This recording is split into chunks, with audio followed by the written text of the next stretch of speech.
NSS general secretary K Sukumaran നായർക്കെതിരെ high range NSS union president R മണിക്കുട്ടന്റെ പ്രതികരണം. മനോവൈകൃതം ബാധിച്ചയാളെ ചുമക്കേണ്ട അവസ്ഥയിലാണ് സംസ്ഥാനത്തെ നായർ സമുദായം. വിശ്വപൗരൻ എന്ന് മാധ്യമങ്ങൾ വാഴ്ത്തിയ ശശി തരൂരിനെ ഡൽഹി നായർ എന്ന് വിളിച്ച് സുകുമാരൻ നായർ അധിക്ഷേപിച്ചു. മുഖ്യമന്ത്രിയാവാൻ കഴിവില്ലാത്തയാളാണ് രമേശ് ചെന്നിത്തലയെന്ന് പറഞ്ഞ് ആക്ഷേപിച്ചു. VD സതീശിനെ മുഖ്യമന്ത്രിയാക്കാതിരുന്നതിലും ജനറൽ സെക്രട്ടറി കളിച്ചെന്നും ആർ മണിക്കുട്ടൻ പറഞ്ഞു. ഹൈറേഞ്ച് NSS യൂണിയന്റെ 54ാമത് വാർഷിക പൊതുയോഗത്തിൽ സംസാരിക്കുകയായിരുന്നു അദ്ദേഹം.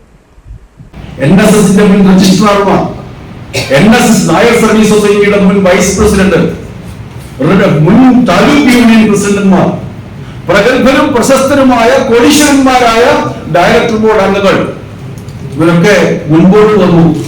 അപ്പോഴാണ് പല സത്യങ്ങളും നമ്മൾ അറിയുന്നു. കന്യാകുമാരിയിലെ വസ്തു വിറ്റു, നമ്മളെല്ലാം പറഞ്ഞേ. നമ്മൾ പറഞ്ഞതിന് ശേഷം അതിന്റെ വലിയ നേതൃത്വത്തിലുള്ള ആളുകളാണ് പറഞ്ഞ കന്യാകുമാരിയിലെ വസ്തു വിറ്റു. നാഗർകോവിലിൽ നമുക്ക് കോളേജ് നഷ്ടപ്പെട്ടു. എഞ്ചിനീയറിംഗ് കോളേജിന്റെ 50 ഏക്കർ സ്ഥലം നഷ്ടപ്പെട്ടു. അവിഹിതമായി ഇദ്ദേഹത്തിന്റെ മക്കൾക്ക് മുഴുവൻ ജോലിയുണ്ട്.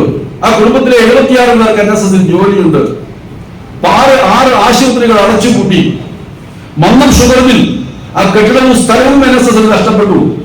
ആലപ്പുഴയിൽ കരിമണൽ കൊള്ള നടത്തി NSS ജനറൽ സെക്രട്ടറിക്ക് പിഴ ഈടാക്കിയിട്ടുണ്ട് കേരളത്തിലെ ജിയോളജിക്കൽ വകുപ്പ് തുടങ്ങി ഒത്തിരി ആക്ഷേപങ്ങൾ. നമ്മൾ അതിശയിച്ചു പോയി. അപ്പോഴും നമ്മൾ പറയുന്നു അതൊന്നും നമ്മുടെ വിഷയമൊക്കെ നടക്കട്ടെ.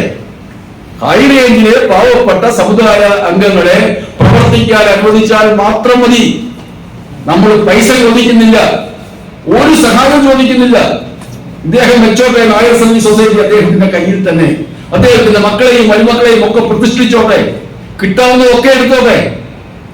നമ്മളതിലേക്കൊന്നും ഇടപെടുന്നില്ല. പിന്നെ ചെറിയൊരു ആവശ്യം, എന്തുകൊണ്ട് ഇത് അംഗീകരിക്കുന്നില്ല എന്ന് ചോദിച്ചാൽ അത് അദ്ദേഹത്തിന്റെ ഒരു മനോവൈകൃതമായി നമുക്ക് കാണാൻ സാധിക്കും. ഞാൻ ഇതിന് ഉദാഹരണമാണ് ശശി തരൂർ എന്ന് പറയുന്ന വിശ്വപൗരൻ. ഇവിടുത്തെ പത്രങ്ങളെല്ലാം വേണ്ടി വിശ്വപൗരൻ ശശി തരൂർ വരുന്നു. നമുക്ക് അപ്പോഴാണ് ശശി തരൂരിനെ പറ്റി കേരളം കേൾക്കുന്നത്. മലയാളിയും നായരുമായിട്ട് പോലും.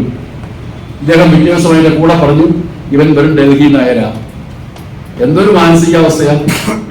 എന്തെങ്കിലും വിരോധം ശശി തരൂരും അദ്ദേഹമായിട്ടുണ്ടോ? ഒന്നുമില്ല. രമേശ് ചെന്നിത്തല മുഖ്യമന്ത്രിയാകും.